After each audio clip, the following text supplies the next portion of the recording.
Este vídeo é informativo sobre a Operação Mensageiro e os argumentos da defesa do vereador Jefferson Rodrigues, de Balneário Barra do Sul, e que foram analisados hoje no Tribunal de Justiça de Santa Catarina.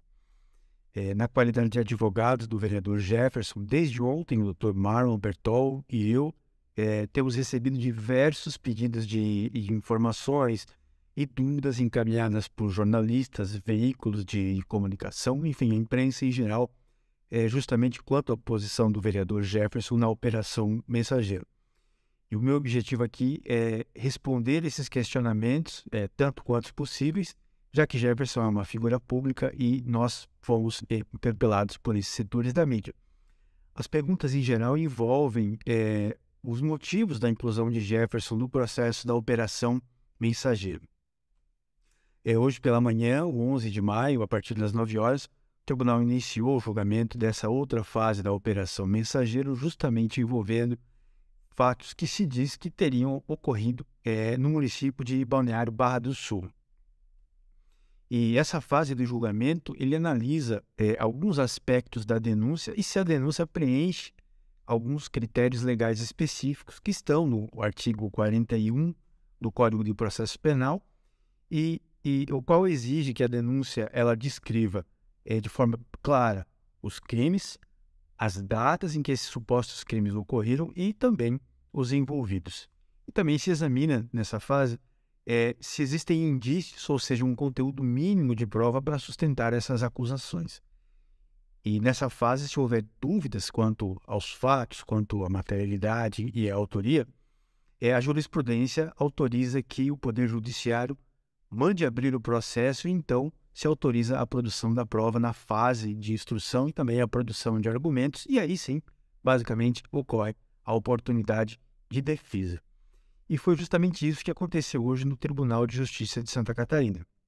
A Quinta Câmara Criminal, através de um voto longo, capitaneado pela desembargadora Cíntia Schaefer, o tribunal decidiu pela abertura do processo e manteve a prisão de Jefferson e também do prefeito Antônio. A decisão ela não foi publicada ainda e nós vamos esperar essa publicação para definir quais os passos que serão tomados. Mas desde já se decidiu que nós não concordamos com os argumentos que foram verbalizados para recebimento da denúncia, para manter a prisão de Jefferson e, na nossa avaliação técnica, o que foi dito ali para sustentar a denúncia representa graves equívocos da denúncia e também da decisão do tribunal, que embora nós respeitemos, nós não concordamos. E isso porque a denúncia da Operação Mensageiro e os autos de investigação, eles estão impregnados de nulidades gravíssimas que invalidam o processo e também porque não há prova alguma, mas não há prova nenhuma de que o vereador Jefferson pediu propina ou recebeu propina de quem quer que seja. Ao contrário disso, o processo já tem provas de que havia desvio de valores dentro da própria empresa serrana, um inception. E os delatores, então, mentiam entre si, enganavam o próprio chefão da empresa serrana quanto à destinação e quanto à quantidade de valores e de dinheiro que circulavam. E isso foi dito expressamente na delação premiada de um dos delatores, que era o responsável justamente por fabricar notas fiscais frias, fraudadas e também por gerar cash, dinheiro, para depois ser utilizado supostamente para pagamento de propina dentro desse esquema da empresa serrana. E para se beneficiar da delação premiada, esse fraudador de notas e gerador de cash, ele escondeu do Ministério Público os crimes que ele praticou, e mentiu para o Ministério Público que teria parado de cometer crimes a partir de 6 de 12 de 2022.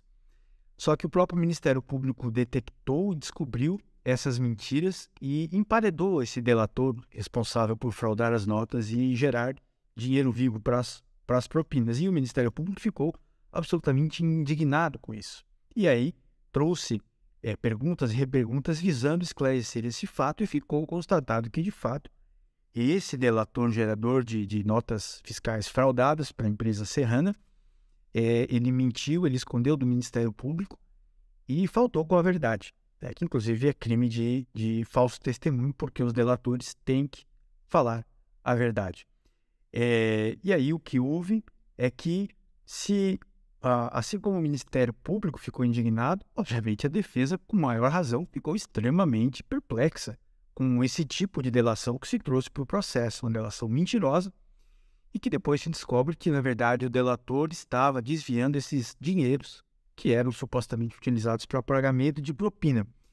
E a delação premiada, por lei, ela exige que o delator ele confesse os seus crimes e ele cesse a prática criminosa.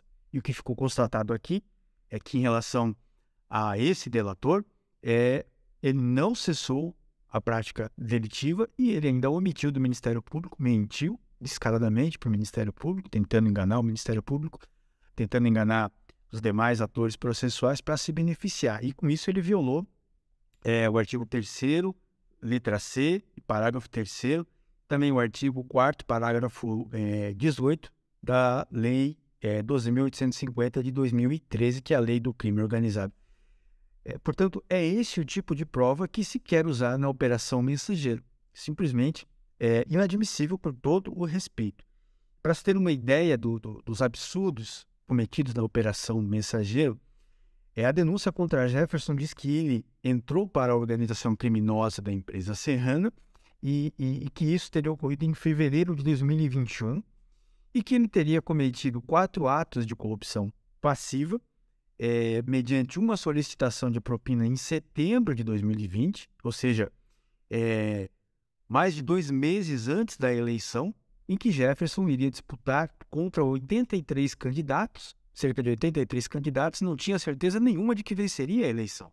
Mas se diz que Jefferson, em razão do cargo, teria solicitado essa propina junto com o seu pai, que também seria candidato a prefeito 2 meses depois, pouco mais de 2 meses depois, e também não tinha a mínima noção se seria eleito ou não, porque a eleição foi disputadíssima. O prefeito Antônio ganhou a eleição pelo voto popular com uma margem de votos não tão grande, né? Então não havia como saber que iriam ganhar. Mas a denúncia diz que em algum dia de setembro de 2020 houve uma reunião com o chefão da empresa Serrana e que se solicitou ali propina, e aí isso seria o ato de corrupção passiva, mas não se diz data nenhuma.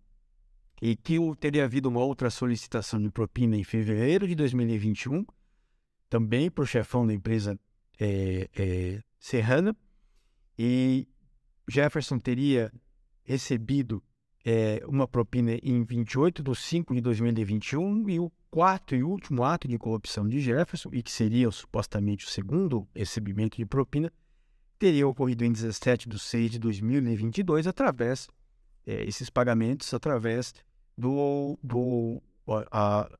apelidado mensageiro, o delator apelidado de mensageiro, que seria a pessoa responsável por transportar pagamentos e envelopes para as autoridades públicas que o Ministério Público acusa de terem cometido crimes de corrupção passiva. Mas é interessante aqui que a denúncia ela não diz quais datas, ela não diz quando, ela não diz de que forma Jefferson teria entrado nessa organização criminosa e o que ele teria feito, né? E isso o artigo 41 do Código de Processo Penal, o artigo 5º, inciso 56 da Constituição Federal, não admite esse tipo de alegação, esse tipo de acusação. Porque imagine que a pessoa ela é acusada de ter cometido um crime, mas não se diz qual é o dia que ela cometeu o crime. Como é que você vai se defender se você não sabe o dia em que você teria cometido o crime, se a denúncia não diz o dia que você cometeu o crime? É isso que tem no processo. Então, nem o delator do processo sabia dizer o dia, e a denúncia não sabe dizer o dia, e agora que nós estamos perto, em tese, mais perto da data dos fatos, ninguém lembra de nada. Como é que se imagina que alguém vai lembrar de alguma coisa daqui a 1 ano, 1 ano e meio, 2 anos, quando começarem as audiências de instrução é absolutamente ilógico. Quem não lembra agora não vai lembrar daqui um ano nas audiências, mas é isso que tem no processo. E existem diversas outras nulidades, por exemplo, essa delação feita pelo tal mensageiro da empresa Serrana, durante o depoimento dele em relação aos fatos de Balneário Barra do Sul, eram exibidas para ele fotos de Jefferson e se perguntava se ele reconhecia a pessoa dessa foto. Só que na foto já tinha escrito o nome de Jefferson com letras garrafais. O nome de Jefferson completo, a data da foto, o local da foto. E aí, se apresentava a foto ao delator da mensageira e se perguntava, você reconhece essa pessoa? Você sabe quem é essa foto? Ora, se a foto já tinha o nome de Jefferson, como é que o delator não faria esse reconhecimento? Isso equivale a perguntar qual é a cor do cavalo branco de Napoleão. A pergunta já tem a resposta embutida. E, no caso, a resposta estava no nome escrito em letras garrafais, o nome de Jefferson colocado nessas fotos. E apesar de toda essa indução que aconteceu no depoimento desse delator premiado, ainda assim, esse delator ele não conseguiu afirmar que era Jefferson. Ele disse que pode ser, que parece, que acredita que sim, sem certeza nenhuma. Então é um delator que não reconheceu o Jefferson, disse que achava que era ele e não passa certeza nenhuma. Sem contar outras questões que aconteceram dentro dessa delação e que tornam esse ato de delação absolutamente nulo e inválido para qualquer finalidade dentro do processo. Quer dizer, não há provas, o delator não sabe nada, o delator não lembra de datas, o delator não lembra de pessoas, não sabe quando, não sabe o local, e precisou ser lembrado ali pelas pessoas que o interrogavam se não teria sido em tal data, se não foi em tal data, se não era tal pessoa. E aí o delator, obviamente, diz, sim, é verdade. Isso não é prova compatível com o Código de Processo Penal. E, portanto, ao contrário do que se possa imaginar, essas delações fabricadas por essas pessoas que querem se beneficiar com reduções de penas e com benefícios típicos da delação premiada, na verdade, essas delações só atrapalham a descoberta da verdade real e trazem prejuízo para a própria investigação, porque são delações mequetrefes, impregnadas de nulidades, de vícios e de invalidades e que vão acabar gerando a anulação do processo. Essa é uma avaliação técnica que a defesa faz quanto às delações.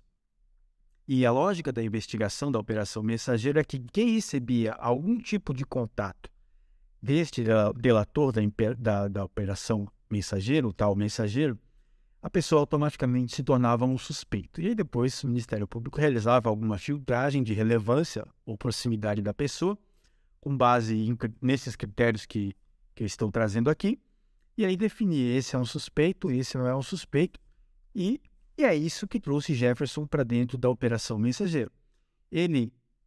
Há um registro que se chama bilhetagem, que ele teria recebido 22 interações a partir do telefone do tal delator mensageiro. Só que a denúncia não explica que tipo de interação é essa. Foi uma ligação recebida, uma videochamada recebida, uma mensagem que foi enviada e lida? O que se tratou dessas interações? A denúncia não esclarece. Simplesmente diz que o mensageiro tentou fazer contato com Jefferson nessas ocasiões, que depois teria ocorrido um encontro. Mas não há foto, não há vídeo, não há testemunha, não há nada que diga que nesses dias específicos Jefferson teria encontrado com tal delator mensageiro, que ele teria recebido dinheiro dessa pessoa. Não há nada. São acusações, na verdade, inverídicas, mas extremamente graves e que, por isso, a defesa de Jefferson vai levar essa discussão para as instâncias superiores. Há outro ponto interessante que, em novembro de 2022, o Ministério Público diz que o papel de Jefferson na organização criminosa seria interagir com servidores do setor de licitações da Prefeitura de Balneário Barra do Sul. E aí, o Ministério Público apresenta uma lista com 3 nomes, dizendo que eram essas 3 pessoas que Jefferson usava para poder beneficiar a empresa Serrana. Contudo, nesses 3 nomes, a defesa comprovou que uma dessas pessoas nunca trabalhou na prefeitura de Balneário Barra do Sul, veja o absurdo, e a segunda pessoa, trabalha na prefeitura, mas nunca trabalhou no setor de licitações, e sim numa outra secretaria.